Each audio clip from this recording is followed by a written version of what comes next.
नमस्कार, आप देख रहे हैं जोहार झारखंड। आपके साथ मैं हूं शिप्रा झा। जेएमएम नेता हेमलाल मुर्मू ने सीता सोरेन पर निशाना साधा है। साहिबगंज में उन्होंने कहा कि सीता सोरेन 15 साल तक जेएमएम की विधायक रही। वो चाहती तो विधायक फंड से दुर्गा सोरेन की प्रतिमा लगवा देती। साथ ही उन्होंने ये भी कहा कि जेएमएम में रहते हुए उन्होंने कभी भी दुर्गा सोरेन की मौत की सीबीआई जांच की मांग नहीं की। आज जब वो बीजेपी में चली गई हैं तो जेएमएम पर अनाप शनाप आरोप लगा रही हैं। करते हुए क्या कहेंगे इस मौके पे? देखिए, हमारे यहाँ एक और 15 बरस जो एमएलए उस क्षेत्र का रहा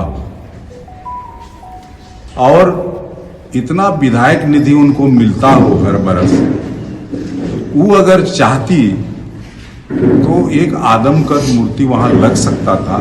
चूंकि हम लोग भी दुर्गा सोरेन पार्टी का आदर्श है, हम लोग मानते हैं, तो उसका एक आदमकद मूर्ति वहां लगना बहुत जरूरी है। लेकिन इस सवाल पर आज जो भी वो बोल रही है, चाहे उनका कहना है कि हमको लोग सम्मान नहीं दिया, तो इन सवालों को या दुर्गा सोरेन के मृत्यु के सवाल को जांच करने का मामला को यदि नहीं अगर कोई मान रहा था तो उसको पटल पर लाना चाहिए था, विधानसभा के पटल पर बोलना चाहिए था। लेकिन कभी ये जरूरत नहीं समझा। आज जब भारतीय जनता पार्टी के गोद में बैठ गई तो आज नया नया बात उनकी तरफ से आने लगा है। गांडे के बीजेपी प्रत्याशी दिलीप वर्मा ने उपचुनाव में जोरदार जीत का दावा किया है। बीजेपी की प्रत्याशी घोषित होने पर वो गिरिडीह पहुंचे। इस मौके पर बीजेपी कार्यकर्ताओं ने उनका गर्मजोशी के साथ स्वागत किया। उन्होंने कहा कि विपक्ष की ओर से जो भी उम्मीदवार हो उनकी जीत तय है। बीजेपी प्रत्याशी दिलीप वर्मा बाबूलाल मरांडी के करीबी माने जाते हैं। वो पूर्व बीजेपी सांसद रीतलाल वर्मा के भतीजे और जेएमएम नेता जयप्रकाश वर्मा के भांजे भी हैं। बाद में बात करते हैं। आप लोग इधर आगे आ जाइए, उधर का बैठे इधर आइए। देखो पहले फोटो लेना। पार्टी जिंदाबाद जिंदाबाद। करते हुए क्या कहेंगे इस मौके पे? देखिए, हमारे यहाँ एक और जो विपक्ष के अभी तो उनका कोई कैंडिडेट क्लियर नहीं हुआ है, लेकिन जो भी कैंडिडेट रहेगा गांडे की जनता भारी मतों से उसको पराजित करके यहाँ से भेजेगी। और जिस तरह से लगातार मैं कार्यकर्ताओं में और जनता में उत्साह देख रहा हूँ, निश्चित रूप से इस बार बड़ा और चौंकाने वाला परिणाम भारतीय जनता पार्टी के पक्ष में आएगा। गांडे के बीजेपी प्रत्याशी दिलीप वर्मा पर जेएमएम ने निशाना साधा है। जेएमएम प्रवक्ता मनोज पांडे ने कहा कि बीजेपी के पास कार्यकर्ताओं की कमी हो गई है, तभी तो जेवीएम से आए दिलीप वर्मा को पार्टी ने प्रत्याशी बना दिया। पर इस उपचुनाव में जेएमएम के हाथों बीजेपी की हार तय है। चुनाव में दूर दूर तक कोई नजर नहीं आएगा, कोई नहीं टिकेगा। वहां जनता ने एक स्वयं से एक आंधी ला दिया है। आप कहीं भी जाइए, लोग झारखंड मुक्ति मोर्चा का नाम ले रहे हैं, क्योंकि लोगों ने देखा है 4-4.5 वर्षों का एक कुशल नेतृत्व। लोगों ने देखा है हेमंत सोरेन को कैसे प्रताड़ित किया जा रहा है। लोगों ने देखा है कि क्या प्रतिबद्धता थी हेमंत सोरेन जी की झारखंड के प्रति। खूंटी के बीजेपी प्रत्याशी अर्जुन मुंडा ने पूर्णानगर गांव में जनसंवाद कार्यक्रम किया। साथ ही उन्होंने ग्रामीणों को पीएम मोदी की ओर से किए जा रहे विकास कार्यों की जानकारी दी। उन्होंने कहा कि देश के विकास के लिए खूंटी की जनता बीजेपी को वोट दे।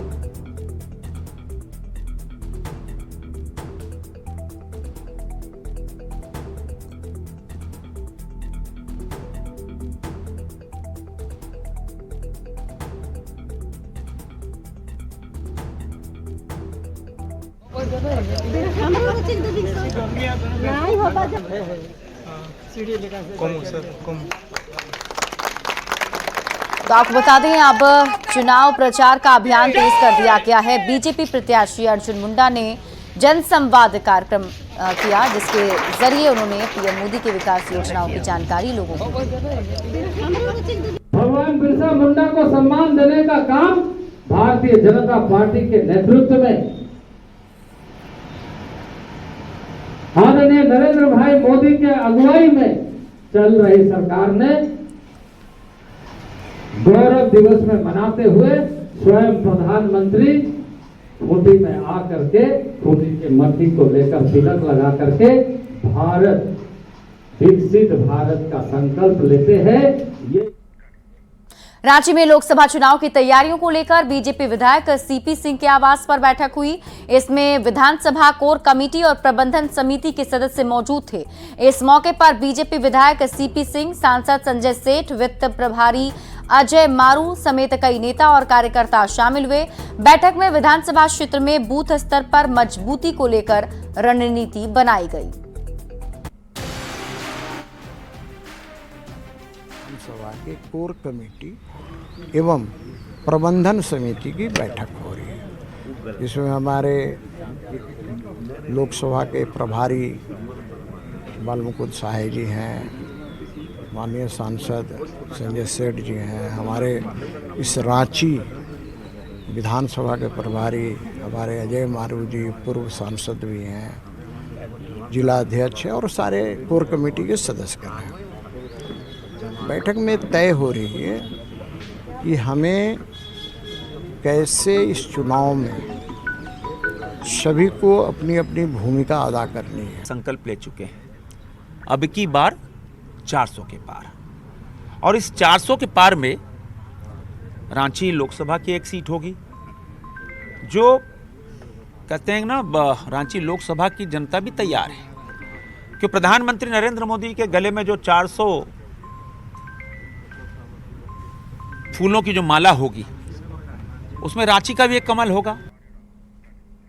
लोकसभा चुनाव को लेकर धनबाद पुलिस मुस्तैद है। एसएसपी एचपी जनार्दन ने नक्सल प्रभावित इलाके का दौरा किया। वो गिरिडीह धनबाद सीमा पर प्रतापपुर चेक पोस्ट भी गए। जांच के दौरान 1,43,000 रुपए बरामद किए गए। उन्होंने जवानों को सभी गाड़ियों की जांच में सख्ती करने का निर्देश दिया। साथ ही ग्रामीणों से बढ़ चढ़कर लोकतंत्र के महापर्व में भागीदारी निभाने की भी अपील की।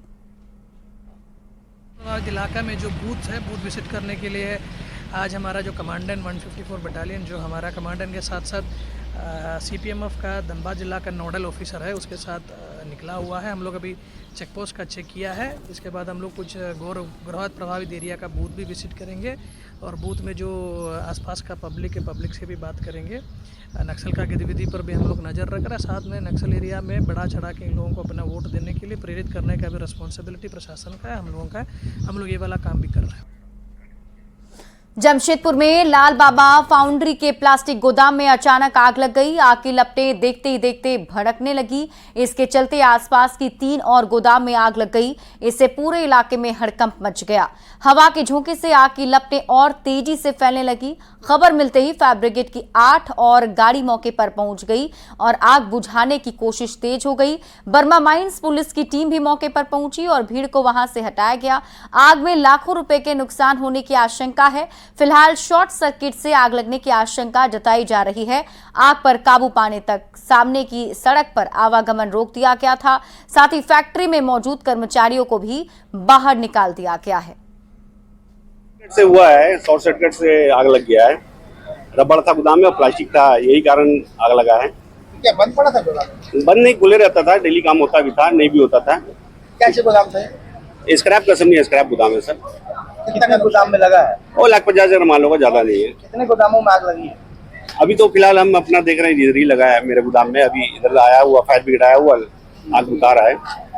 कैसे आग लगा, मतलब शॉर्ट सर्किट ही हुआ होगा। कारणों का पता नहीं चला, लेकिन भीषण आग है। नियंत्रण करने के लिए काफी फायर ब्रिगेड की गाड़ियां लगी हुई है, लेकिन अभी भी आवश्यकता है और भी फायर ब्रिगेड की गाड़ियों का। जैसा लग रहा है कि अभी जो हमारे राज्य सरकार की गाड़ियां आई है उसमें उतनी क्षमता नहीं है जिससे कि वो आग को काबू पाया जा सके।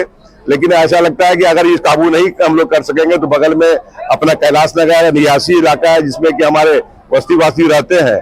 अगर तुरंत कार्रवाई नहीं किया जाए तो आग एक बड़ा रूप लेगा, क्योंकि एक गोडाउन एरिया है। सभी जगह में गोडाउन है, जहाँ कोई रबड़ का है, पेपर है, लकड़ी है, ऐसे अन्य सूखे पदार्थ। हम लोगों ने टाटा स्टील और झारखंड पुलिस का जो अग्निशमन सेवा है सभी को बुलाकर आग को कंट्रोल करने का प्रयास कर रहे हैं। लगभग कंट्रोल हो गया है और उसको बुझाने का प्रयास किया जा रहा है। गोदाम में आग लगी? एक गोडाउन में ही आग लगी है। आसपास रईसी इलाका भी है, कैलाश नगर। प्रयास कर रहे हैं कि आग न बढ़े। लगभग 6 आ गई है। अभी टाटा स्टील के लोग लगे हुए हैं, टाटा स्टील का फायर ब्रिगेड लगा हुआ है, झारखंड पुलिस का लगा हुआ है, 3 प्लेट से भी आ रहा है। आग हो सकता है शॉर्ट सर्किट या फिर कोई जलता हुआ चीज फेंकी और रबर तो ऐसे ही बहुत ज्यादा ज्वलनशील है, इसी कारण आग लगी है। इससे पानी से पूछेगी नहीं, इससे CO2 फोम चाहिए होगा, पानी से तो बहुत देर लगेगी। मान लीजिए 5-10 लाख हो गई। बोकारो के चास बाईपास रोड के पास बिजली के पोल में अचानक आग लग गई। ग्रामीणों का कहना है कि पोल पर तारों का मकड़ जाल फैला हुआ है और इसकी वजह से अक्सर ऐसे हादसे होते रहते हैं। इसी बीच अचानक छोटी सी चिंगारी से आग की लपटें भड़कने लगी। देखते ही देखते आग ने भयानक रूप ले लिया। इसमें आसपास के दुकानदारों के बीच अफरा तफरी मच गई। हालांकि फायर ब्रिगेड ने आग पर काबू पा लिया है। मेन मोड़ पे शॉर्ट सर्किट से आग लगी है, वो जंजाल लगा हुआ था, घोंसला टाइप का, पत्ते उत्ते लगे तो आग लगने से पूरे पोल पे आग लग गई। फायर ब्रिगेड अभी तक पहुंचा नहीं है, बार बार कॉल किया जा रहा है, कोई फोन नहीं उठ रहा वहाँ पे। रांची पुलिस ने हिंदपीढ़ी से 2 शातिर अपराधी मोहम्मद सोनू और कबीर को गिरफ्तार कर लिया है। दोनों का आपराधिक इतिहास रहा है। दोनों ने सोशल मीडिया प्रोफाइल में हथियार के साथ अपनी फोटो भी अपलोड की थी। दोनों आपराधिक साजिश रच रहे थे, तभी डीएसपी ने उन्हें दबोच लिया। दोनों के पास से देसी कट्टा भी मिला है। एसएसपी चंदन सिन्हा ने बताया कि इन दोनों अपराधियों का छोटू रंगसाज हत्याकांड में भी हाथ हो सकता है। ये लोग हथियार रखे हुए हैं और कोई क्राइम करने वाले हैं। इस सूचना पर ही जो है इनके घर छापेमारी की गई और जो है कबीर के घर से हमें जो है देसी कट्टा मिला जो बड़ा ही सोफिस्टिकेटेड है। और जब इन्वेस्टिगेशन में पता चला कि इसे सोनू ने रखा है, एक्चुअली सोनू का वेपन है जो इसके पास रखा हुआ है। ये दोनों साथ ही क्राइम करते हैं। इन दोनों का आपराधिक इतिहास भी है, पहले भी ये लोग रंगदारी और आराम से जेल गए हुए हैं। और एक जो महत्वपूर्ण तथ्य ये है कि जो छोटू रंगसाज की हत्या हुई है उसमें भी इनकी संदिग्धता की छानबीन चल रही है। ये जुड़े हैं नहीं जुड़े हैं, थोड़ा ये जो है ये हम समझना का विषय है। धनबाद के तेतुलमारी कोल डंप में कोयले की जगह ओबी डंप करने पर असंगठित मजदूरों ने नाराजगी जताई है। साथ ही बीसीसीएल प्रबंधन का विरोध भी किया है। मजदूरों का कहना है कि पिछले 1 हफ्ते से 2000 टन कोयले की मांग की जा रही है, पर कोयले की बजाय ओबी डंप किया जा रहा है। नाराज मजदूरों ने इसकी जांच की मांग की। वहीं तेतुलमारी कोयलियरी प्रबंधक ने मजदूरों के आरोप को निराधार बताया है। यहाँ काम करते आ रहे हैं, लेकिन आज तक ऐसा कोल डैम में ऐसा ओबी, ये कोल डैम का मतलब होता है कोयला गिरना, यहाँ की नहीं ओबी। ये जितना यहाँ ये 1.5 लाख स्टॉक है, इसमें 100% इसमें ओबी मिला हुआ है। हमारा 2000 टन डीओ आया है जिसका वैलिडिटी 13 अप्रैल को लैप्स करा। हम लोग मजदूर आज 32 दिन से लगातार मैनेजमेंट से बोलेंगे मेरा 2000 टन जो डीओ आया उसको उठवा दीजिए। बोला हाँ उठवा दे रहे हैं, कोयला नहीं चल रहा। आखिर अगर आज कोयला नहीं चल रहा, आप लोग मीडिया बंधु से यही कहना कि अगर इसके पास कोयला नहीं तो ये किस चीज़ का स्टॉक है हमको बतावे। डीओ का जो है वो वैलिडिटी 14 अप्रैल तक है, अभी समय है। हम 14 अप्रैल के पहले हम 2000 टन जो है कि हम वो पूरा कर देंगे। दूसरा जो ये हो रहा है कि नहीं, हमको बैरिकेटिंग के लिए जो है वहाँ की है कि चोर का जो है कि बहुत सारा जो है कि कोयला चोर जो उसमें आता है उसको रोकने के लिए हम किनारे में दिए हैं। कोयला भी नीचे ढल और ये सारे आरोप जो है निराधार है, इसका कोई लेना देना नहीं। गर्मी की दस्तक के साथ ही जमशेदपुर में तरबूज की दुकान सजने लगी है। ओडिशा, रायपुर और इलाहाबाद जैसे कई शहरों से तरबूज की खेप मंगाई जा रही है। फिलहाल बाजार में 25 से 30 रुपए प्रति किलो की दर से मिलने वाले तरबूज की डिमांड तेजी से बढ़ने लगी है। इस पर और अधिक जानकारी दे रहे हैं संवाददाता आशीष तिवारी। एक तरफ लोकसभा चुनाव की सरगर्मी, वहीं दूसरी तरफ जमशेदपुर शहर में गर्मी में भी दस्तक दे दिया है और गर्मी में लोगों को बचाने के लिए तरबूजा भी सड़कों पर उतर चुका है। देख सकते हैं कि बाजार में तरबूजा बड़ी संख्या में दुकानों में उतर चुका है और लोग इसे बहुत पसंद करते हैं क्योंकि गर्मी में पानी का राजा कहा जाने वाला फल जो है वो तरबूजा होता है। और देखिए बड़ी संख्या में उड़ीसा से माल आया हुआ है। हालांकि यहाँ पर रायपुर से, बिहार से, कई जगहों से जमशेदपुर में तरबूजा आता है और बड़ी संख्या में देखिए कि गर्मी की शुरुआत हो रही है और लोग तरबूजा की ओर आकर्षित होते हैं। अभी जो गर्मी का शिद्दत है इसमें कम से कम 50-70% लोग तरबूजा को पसंद कर रहे हैं क्योंकि अभी जरूरत जो है ये मौसमी चीज है और इसको बहुत चाव से, बहुत शौक से लोग खाते हैं। गर्मी से राहत भी मिलती है इससे। गर्मी से बहुत राहत मिलती है इससे। बिक्री कैसा और बिक्री ठीक है, बढ़िया है। तरबूज तो भाई जो हम लोग रोजा रखते हैं और रोज़े में जो प्याज का जो शिद्दत होता है उससे बहुत राहत मिलता है और फायदा भी है, सेहत के लिए भी अच्छा है, मौसमी चीज़ है। सही कहा। बच्चा लोग भी बहुत पसंद करता है खाने में। कहाँ से तरबूजा है? उड़ीसा से। क्या कुछ कैसे किलो है और कितना लोग पसंद करते हैं इसका? 30 रुपया किलो है। 30 रुपए किलो। और कैसे लोग कितनी खरीदारी, कैसी खरीदारी है? खरीदारी कैसी है? खरीदारी हाँ अच्छी है, ठीक रही है। पूरी तरह से ये तरबूजा जो है वो पूरी तरह से पक चुका है और लोग इसे खूब पसंद कर रहे हैं। हालांकि जमशेदपुर में शहर में जिस तरह गर्मी का प्रकोप बढ़ता जा रहा है उससे बचने के लिए, उससे राहत लेने के लिए लोग अब इस पानी फल का ही प्रयोग कर रहे हैं। न्यूज़ 18 के लिए जमशेदपुर से आशीष कुमार तिवारी। रांची के मूरी में हिंडाल्को की एल्यूमिना रिफाइनरी की 75वीं वर्षगांठ मनाई गई और इस मौके पर कई रंगारंग कार्यक्रम भी किए गए। साल 1948 में आज ही के दिन इस रिफाइनरी की नींव पड़ी थी। सालों बाद ये रिफाइनरी अब पूरी तरह से हाईटेक हो गई है। साथ ही यहाँ वर्ल्ड क्लास का एल्यूमिना तैयार किया जा रहा है। यही नहीं, रेड मड की समस्या से निजात पाते हुए इस प्लांट से निकलने वाले रेड मड का इस्तेमाल सीमेंट और ईंट बनाने में होने लगा है।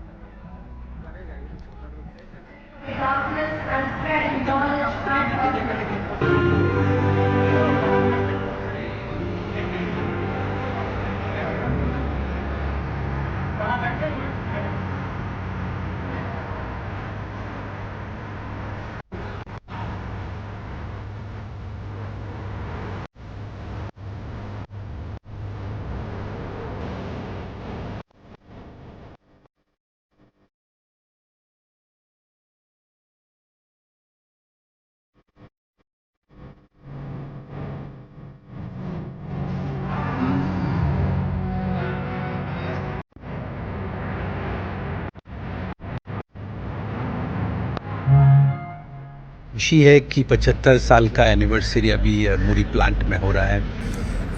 ये प्लांट जब हम लोग ने पहले शुरू किया था, मैं तो नहीं था पर मुझे जितना मालूम है, ये एल्यूमिनियम स्मेल्टिंग के लिए एल्यूमिना बनाया जाता था और काफ़ी छोटे कैपेसिटी से शुरू किया गया था। अगर आप देखें इतने साल में यहाँ काफ़ी इन्वेस्टमेंट हुआ है, यहाँ का जो कैपेसिटी है, वॉल्यूम है, बढ़ना शुरू किया है। हम R&D कर रहे हैं कि इस रेडमड का जो एक वेस्ट मटेरियल है उसमें से वैल्यू कैसे निकाली जा सकती है। तो हमने देखा है कि ये सीमेंट के लिए रॉ मटेरियल है, ये रोड मेकिंग के लिए रॉ मटेरियल है, ये ब्रिक मेकिंग के लिए रॉ मटेरियल है और इन सभी चीज़ों में अभी इस रेडमड को हम बेचते हैं। जैसे हम यहाँ से ट्रेन पे ट्रक में डालकर इसको भेजा जाता है और आज परिस्थिति ऐसी आ गई है कि जो थोड़ी सी रेडमड पहले जाती थी, आज 100% से ज्यादा रेडमड हमारे यहाँ से डिस्पैच हो रही है। रांची के सुकुरहुटू में महिलाओं से मारपीट करने के आरोप में 16 पर एफआईआर किया गया है। कांके थाना क्षेत्र में पिटाई का वीडियो तेजी से वायरल हुआ था, जिसमें दबंगों को महिला और पुरुषों की पिटाई करते देखा जा रहा था। पीड़ित के बयान के आधार पर पुलिस ने केस दर्ज किया और आरोपियों की धरपकड़ तेज हो गई है।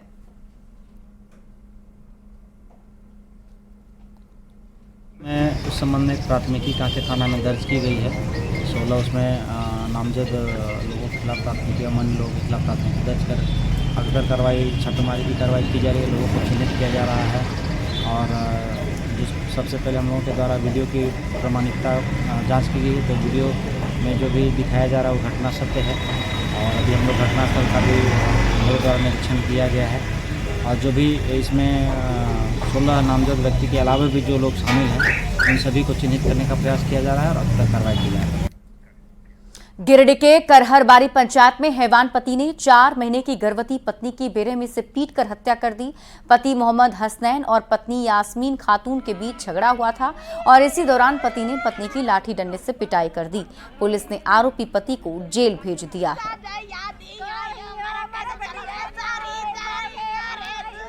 खातून का नाम उसका खाला बोल रहे हैं। हम बात किए उससे रात में 8:30 बजे कि वो हमको मारपीट कर रहा है, दूसरे लड़की के साथ उसका चक्कर है और बहुत बार उसको झगड़ा भी किया, मारपीट। और रात में हम 8:30 बजे उससे बात किए। हम वो बोल रही थी कि हमको खाना नहीं खाए हैं, उससे हम बात किए खाना खा लो। उसके बाद वो हम नहीं जान पाए कि वो उसे मार देगा, पता नहीं है कि कैसे करके वो मारेगा। और फिलहाल इस बुलेटिन में अभी के लिए बस इतना ही। आप देखते रहिए न्यूज़ 18 बिहार झारखंड।